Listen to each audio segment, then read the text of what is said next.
आज की वीडियो में हम ये जानेंगे कि मानव संवहन तंत्र के मुख्य अवयव जो हैं वो हैं क्या हैं, और इसमें जो भी हमारे टॉपिक्स आएंगे इनके बारे में हम आज छोटा छोटा, ज़्यादा बड़ा नहीं, बस आज की वीडियो बहुत ही ज़्यादा छोटी होने वाली है।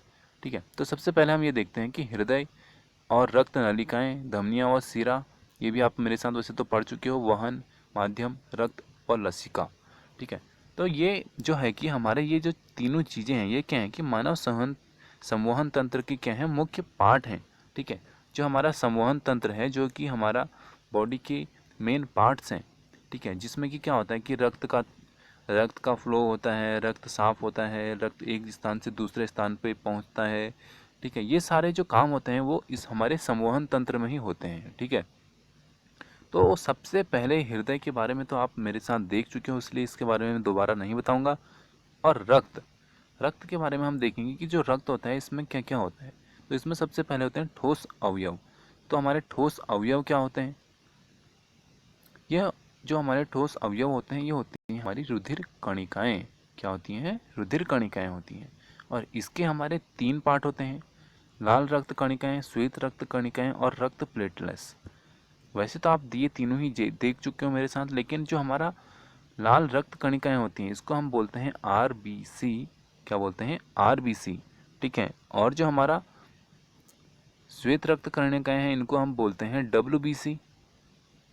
और रक्त प्लेटलेट्स तो हमारा रक्त प्लेटलेट्स ही हो गया, इसको हम आरपी बोलते हैं। ठीक है, तो यहाँ पे जो हमारा लाल रक्त कणिकाएं हैं इसमें हमारा क्या होता है कि ऑक्सीजन और कार्बन डाइऑक्साइड का वहन होता है।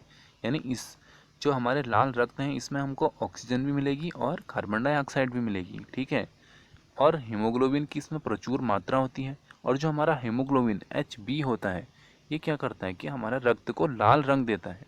तो रक्त को लाल रंग कौन देता है? हीमोग्लोबिन क्या करता है? रक्त को लाल रंग देता है। ठीक है, श्वेत रक्त कणिकाएं।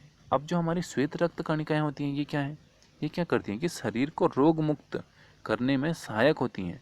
जैसे कि हमारी बॉडी में कभी भी हमको हल्का सा बुखार आ जाता है तो वहाँ पे क्या करती हैं कि हमारी जो WBC है यानी वाइट ब्लड जो सेल हैं ये क्या करती हैं वहाँ पे जल्दी से आके अपना काम निभाती हैं। और वहाँ पे जैसे कि हमको जल्दी से जल्दी ये क्या करती है, रिपेयर करने की कोशिश करती हैं। कौन? WBC। ठीक है, श्वेत रक्त कणिकाएं। और जो हमारे रक्त प्लेटलेट्स होते हैं ये क्या करते हैं? रक्त का थक्का बनाने में सहायक होते हैं। जैसे कि कभी हमारा हाथ कट जाता है कहीं से तो वहाँ पे जो हम ये देखते हैं कि थोड़ा खून तो बह जाता है, लेकिन उसके बाद क्या होता है कि वहाँ पे जम जाता है रेड रेड सा। ठीक है, तो वो जो होता है वो हमारा क्या होता है? रक्त के प्लेटलेट्स होते हैं। ठीक है, और यहाँ पे तो हमने ये चीज़ें देख ली कि जो हमारे रक्त में ठोस अवयव थे ये जो थे ये हमने देख लिए। अब हम ये देखते हैं कि जो द्रवीय अवयव है ये क्या है। ठीक है, तो जो हमारे द्रवीय अवयव हैं इनको हम प्लाज्मा बोलते हैं। और पीले रंग का ये क्या होता है? एक तरल पदार्थ होता है जिसमें क्या होता है कि 90% तो जल होता है। ठीक है, 90% क्या होता है? इसमें पानी होता है।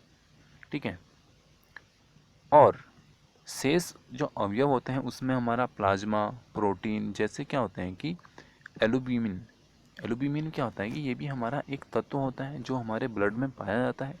ठीक है, ग्लोबुलिन ये भी क्या होता है? हमारे ब्लड में पाया जाता है। अजैविक खनिज तत्व, ये इतनी चीज़ें क्या होती हैं हमारे जो प्लाज्मा है, ठीक है, इसमें होती हैं। जो भी हमारा प्लाज्मा है इसके अंदर हमारे प्लाज्मा, प्रोटीन, एल्यूमिनियम ये चीज़ें होती हैं। ठीक है, और इसके बाद हम ये देखते हैं कि जो रक्त वाहिकाएं होती हैं ये क्या होती हैं, और धमनी क्या होती है, सिरा क्या होती है, इन दोनों में अंतर क्या होता है, ये हम सब अब देखते हैं। ठीक है, तो जो सबसे पहला हम ये देखते हैं कि धमनी क्या होती है। धमनी में और जो सिरा में ये हम अंतर भी देख रहे हैं। तो जो धमनी होती है इसमें क्या होता है कि ऑक्सीकृत रुधिर को हृदय से शरीर के विभिन्न अंगों तक ले जा सकती है। जो हमारा ऑक्सीकृत रुधिर यानी ऑक्सीकृत रुधिर मतलब जिसमें कि हमारा ऑक्सीजन रहता है। ठीक है, इसमें ये क्या करेगा, उस ऑक्सीजन जिसमें रहेगा उस वाले रुधिर को, उस वाले रक्त को क्या करेगा कि हृदय से शरीर के विभिन्न अंगों तक ले जाएगा। तो इसका कहने का मतलब ये है कि ये शुद्ध रक्त को हमारे शरीर के अन्य पार्टों में भेजेगा।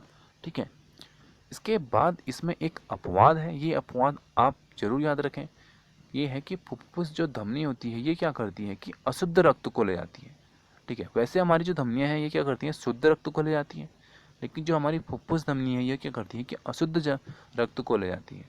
ठीक है, और यहीं पे यही चीज़ अगर हम सिराओं में देखें तो सिराओं में क्या होता है कि विभिन्न जो हमारे अंगों के अनाक्सीकृत रुधिर, अनाक्सीकृत मतलब जिसमें कि हमारा O2 यानी ऑक्सीजन भी होगा, CO2 भी होगा, और भी गैसें हो सकती हैं। ठीक है, इसको क्या करेगा कि वापस एकत्र करके क्या करेगा, हृदय में ले जाती है। ये हमारे अन्य पार्ट्स से जो भी अदर रक्त के हमारे जैसे कि कार्बन डाइऑक्साइड हो गई, ऑक्सीजन है, सारी चीज़ों को लेके जाएगी कहाँ, हृदय में।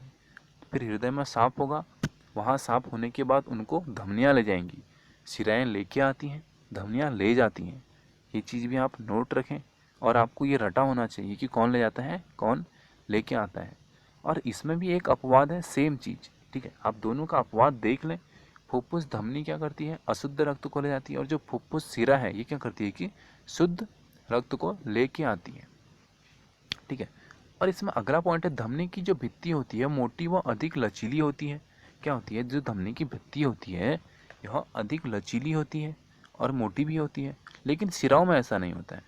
क्यों, क्योंकि जो सिराएँ होती हैं इसकी जो भित्ति होती है कम मोटी और लचीली होती है। और ये क्यों होती है, ये आप मेरे साथ जैव प्रक्रम वाले चैप्टर में पढ़ चुके हो।